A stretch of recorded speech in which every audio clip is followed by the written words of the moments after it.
Hi, a few of you wanted a little bit of extra help with making graphs, so I'm just going to run through that nice and quickly. The data set I'm going to use is my old MSc data practice, the same data as I used in the seminar last week. But obviously when you're going to be doing your workbook, you need to use workbook 1 data set. So open this up, download it, and open it up. Now the problem with data sets in general is that they are typically quite large and they give all of the data. And if you want to create a graph, then you need to resolve that data into the points that you actually want to use. So what I normally do, if you've got a sheet 3, then use that, or I often open up just another sheet. And then drag the data that I want from the main data set over to the new sheet specifically for a graph. So there's two types of graph that we are going to look at. One, as I've said in the seminar, is to look at a relationship between two variables. The two variables we're going to look at today are the EBBS, which you've encountered before, which is a measure of attitude and explicit attitude towards sport. So what I'm going to do is make sure that we've got the participant number. So I'm just going to copy that. Take it to the top, make sure you're always at the beginning of a spreadsheet so you can see A1. And paste the values. Just because I know that we're going to look at differences, we're also going to look at gender. So for your reference, I'm going to copy both of those. So that's a click of the mouse and a drag across the tops, not the top of the thing, because that only highlights of the column, because that just highlights the two cells. You want to drag the top columns themselves. I'm just going to copy that using sheet 3. So drag across the top here, and once again paste the values.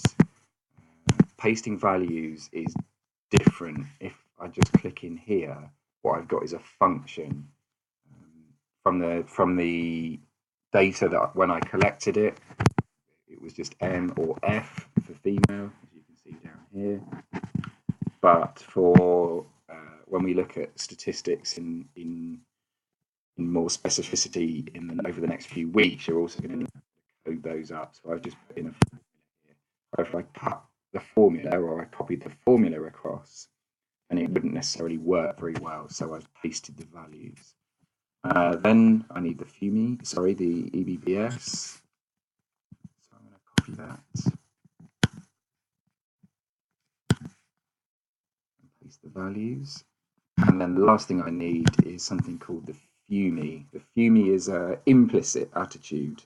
You don't need to know necessarily how that works, but it would be interesting to look at a relationship between the FUMI and the EBBS, because the FUMI is implicit. So that's a judgment I make about something such as exercise that I don't necessarily have time to process.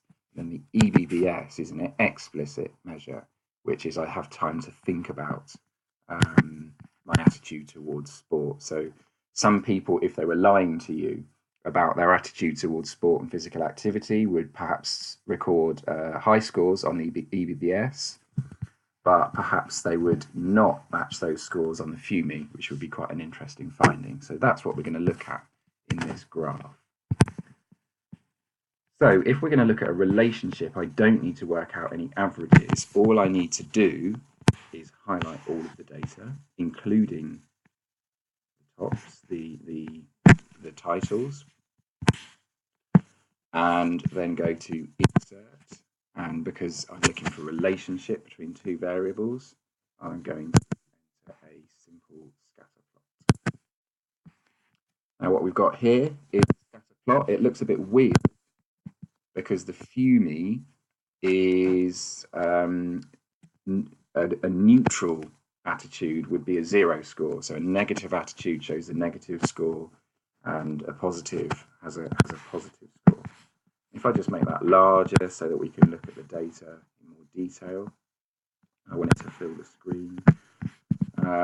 Here we can see quite spread out, but remember what I said about scale, and if you look at something very, very closely, then you tend not to see a relationship, whereas actually if I collapse that right down, you could kind of convince yourself that there was a line here. And even if I stretched it out this way and squished it up this way, perhaps you could say there was. So don't rely too much on that. Just get a sense of what you think might be going on. And it seems like there's almost a vertical line here, which is not a strong relationship. Let's enter a trend line and see what the computer then plots. Always make up your mind what you see before you put a trend line in. For the purposes of this, all you're going to have to do is explore a linear relationship. So let's put it in. It's not quite as steep as I thought it was going to be, but we can do some tests later on to sort of see what's going on there. The other thing you might want to do in terms of aesthetics is double click on there. You don't have to start it at 0. Perhaps I might want to start this at 60 to show the whole data.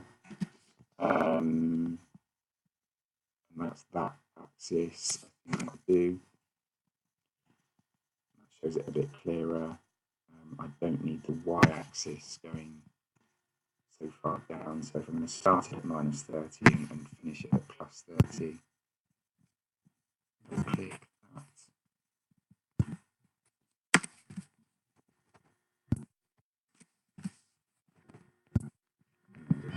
Down. Here we have our scatter plot. There are a few things missing. It's taken uni as its title. What this is a scatter plot showing the relationship between uni and EBS. Okay, and that would kind of be enough. If you were being really, really specific about it, you would say in a sample of 75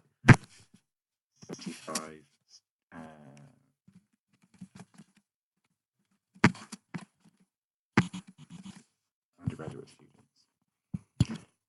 It's nice and specific, and then what I've got along the bottom here must be, so this axis, what I don't like is this axis being placed here. If I double click on that, I can somewhere down here, marks or label next to axis. Let's put it low, and what that does, hopefully, is putting it at the bottom. So I don't have these dots covering up all of my data points. So that can close down. We've got a slightly better looking graph now. And the last thing I need to do is make sure that the axes are labeled. You can do that up here. So add chart element, axes titles, horizontal, and that is the EBS. Double clicking it, I think. Oh no, just press enter. And that would be enough. I'm not looking for hugely detailed axes. However, if you've got a point, if you're using a measure such as centimeters, you would include that, so that I didn't think it was meters or kilometers or something. EBBS, it's a questionnaire, so there's no scale of measurement perhaps. Add another chart element, axis title, vertical. This time it's the FUMI. What would we conclude from this? Well, if I was going to summarize this, I would say it looks like a weak positive relationship. Yeah, the it looks like they're traveling from bottom left to top right, which means that an increase in the EBBS is associated or related to an increase in the FUMI, and that makes it a positive relationship. And also, you'd have to admit that the dots aren't really clustered particularly well around a trend line of any sort. So I would say that that's a weak relationship. We can test that. I don't expect you to do this in your workbook with a correlation. So what I was going to do here is correlate array 1, array 2, array 1, not including the title this time because it won't be able to work it out. 2 after the comma, close the bracket, enter, and it's a bit stronger than I thought it would be from the graph. 44. Remember that correlations, the output of that goes from -1 to 1. So first of all, I concluded that it was a positive relationship. We can see that that's true here. And that I thought it would be a weak relationship. It says here 44 is a moderate relationship, but not desperately interesting. So that's how you would investigate a relationship. I believe on the workbook you're looking at a relationship between the SPAC, the SPAQ, and the EBBS. So you would do this a very similar way. Now, if I'm going to look at, let's just park this down here. Be careful if you're dragging large graphs around, because Excel tends to flop over and crash on occasion. What I need to do if I'm going to look at a relationship, a difference, is I need to do some more work. So you can do all sorts of weird and wonderful things with graphs that do all of the averages and sums for you. By far the easiest way is to make a little table of what you want to find out. So here I'm interested, let's look at the FUMI and look at the average score. In fact, I could do something that looks at both. We'll have a little look at that if I get a minute. First of all, let's look at if there's any gender differences on the responses to the FUMI. So what do I want to look at? Well, I've got the FUMI and I've got males and females. Males appear to be coded 0. And what I'm going to do here is I'm just going to average. I'm going to show you a cheat, and I'm going to show you the basic way. The average, so that's equals average. Double click that. So visually, I can select the FUMI where I see the M in the gender column. So that goes down to participant number 58, close the brackets, enter. And the same for the females, equals average, double click, and go down and find the females, and select the FUMI with all of the females. At this point, you can see that there are more males than females, but that doesn't matter because you're just looking for the average. Okay, and what here is a little table. Now, if I select that table and insert and choose a column graph, then straight away I've got most of what I need. What I might want to do here is a chart element, that's his title, horizontal, and that is gender.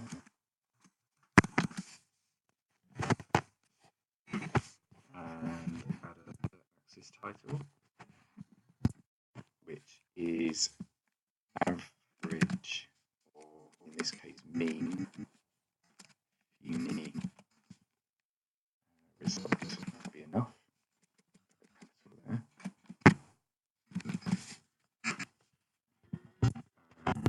this therefore is a column graph showing the mean, no, not the mean difference, the difference in mean of the few. And then once again, if you want to do all sorts of weird and wonderful things with the graphics here, but I don't think that's really required in this case. Now, just to show you a slightly better way of working out this, so we're going to do this thing again. I'm just going to view me here. Males, females. Now, the problem with doing it this way is you have to remember to sort the data by either gender or gender code. Otherwise, you can't select. I'll give you an example. So if I sort these in a sort of weird way, let's sort data. If I sort these on viewing results, and remember, you must always select all of your data. If I sorted on the FUMI and only selected this column, then it would sort everything in this column, and everything in these three columns would remain the same. And now you've lost the connection between participant number 5 and their own results on the FUMI. Always select all of your data when you're going to do a sort. I'm going to sort them on the FUMI, and I'm going to sort it from smallest to largest. That's absolutely fine. So now they've all changed places. But what's happened is it's messed up the graph, and the graph is no longer valid because the males, if I double click that, it's telling you the reference. Well, it's still selecting the same cells as I highlighted earlier, from participant what was number 1 down to participant, I think it was 58. Yeah, it was, because that's a 59 there. But because the males and females are all jumbled up, it's now selecting a combination of males and females. So this is no longer telling me what I want to know. So it's far better to anchor in which cells it needs to reference. So if I just undo here, come out of that. Always, if you get stuck in a situation like this, and I go here and I press a different cell, it just does some weird stuff. So if you get stuck in a formula like that, let's just, then all you need to do is press escape, and it will tell you what you were trying to do in that cell. What I'm going to do is undo, so that we've got our nice graph back. But now that we've seen how weak it is, what we want to use instead is the average if. Okay, so I'm going to put in average if. So the range, then the criteria, and then the average range. So the first thing is the range of the choice. So what I want is if gender code is 0, and I'm going to select the whole thing this time. Go back up. So that's my range, and then I'm going to put, I think I can just put a 0 in here. Back up here is 0. Then average, because it's an average if, the whole FUMI data set. No, so what I need to do is, how did it correct it? Oh well, it's done it. You can compare it here. I might not have closed a bracket, or I might have done something like that. Let's try it again my way.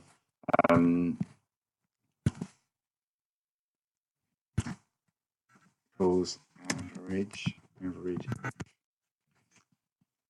gender code, comma is 1, comma, and then my average range, and that's worked that time. Probably missed a comma or a bracket or something like that. It's easy to do.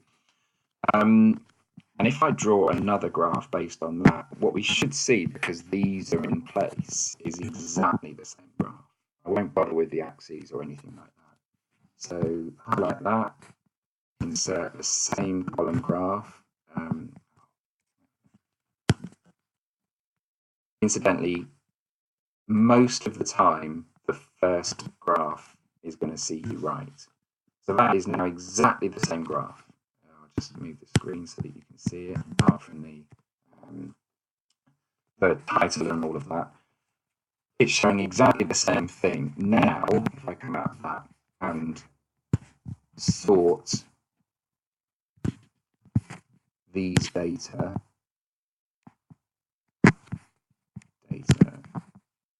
sort on FUMI scores, because sometimes you want to see it in order, then you'll see that this graph has remained exactly the same because it's averaging all the values that meet the query. Are you looking at a 0? And if you're looking at a 0, you include it in the sum. If you're looking at a 1, you don't include it. So these values have remained exactly the same, and therefore the graph that's based on the values has remained exactly the same. And that's something you might want to think about when you're dealing with large data sets. So those are the two graphs that are interesting. I'm just going to show you one other thing. Now that we've seen that this one is rubbish, we're going to delete it. We don't need this because it's subject to error. And at great risk of personal embarrassment, I'm going to attempt, in fact, let's just get rid of this. Because I could get this so easily wrong. So what we want to do is average if, and this time I'm going to look at the EBBS data. So the average range is the same, it's gender code.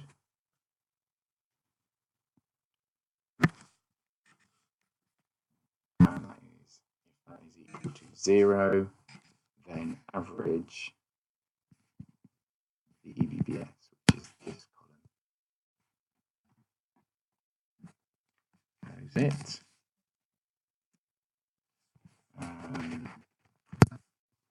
Just so you can see that again. There are other ways where you can do this a lot more quickly, but I want you to see the process. All of it, not including the title, comma 1, because that's the gender code for females. Highlight all of this. That is it. Okay, so now we've got two data points. We've got the EBBS and the FUMI, and we've stratified that, or we divided it up by males and females. And if we highlight that and insert a column graph, what you can see now is that it's included males and females. You've got your results on the FUMI, and you've got your results from the EBBS. Now, this doesn't make a great deal of sense in this case because the EBBS range is much, much higher than the FUMI. But where you've got situations where you might be able to where you've got things that are broadly the same, like types of distance for males and females, or those sorts of things that you could include on the same scale, then you've got a chart that's got even more data in it. So you've got divided up by gender, or you've got divided up by the scores. The other thing you can do is just if you go to design and select data, I think you can just do it by pressing that button. Yeah, now you've got the scores for males and females. So it depends what you want to show. In this case, we're directly comparing males and females on the two graphs. So actually, I would, in this case, probably switch them back so I can see the comparison of males and females on the EBBS, and then the comparison of males and females on the EBBS, sorry, the FUMI. And what this would show, if I was going to interpret this graph, here, the EBBS, because it's explicit attitude, shows that the males report a slightly greater attitude towards physical activity and exercise and sport than females. But actually, implicitly, females seem to report a higher natural attitude towards sport than males. So what that means, if I had to interpret it in lay terms, is that men are bullshitters and that females are slightly more predisposed towards sport than they claim to be. Okay, hope that's been helpful. Feel free to ask me any questions, but if you just slow it down, play it back, and look at the formulas as I put them in, then hopefully that's going to allow you to use this as a resource to help you with your workbook, particularly the last two questions. Okay, signing off now, but this will be the format of the workbook too, and as we go on through the seminars and looking at correlation and relationships in a numerical and statistical way, I'll be going through this. The only other thing I want to say is if you get a chance to download SPSS, then please do so. I'll just show you it quickly. It's free from the library. They give you either a memory stick or a disk if you can still get those things. I think it comes. Then it will just feed in. It's free. You get a license for 1 year, which you then have to renew if you want to keep it. The other challenge you've got, of course, is finding it. Right down the bottom. Here we are. No, we're not. That's Stata. That's R.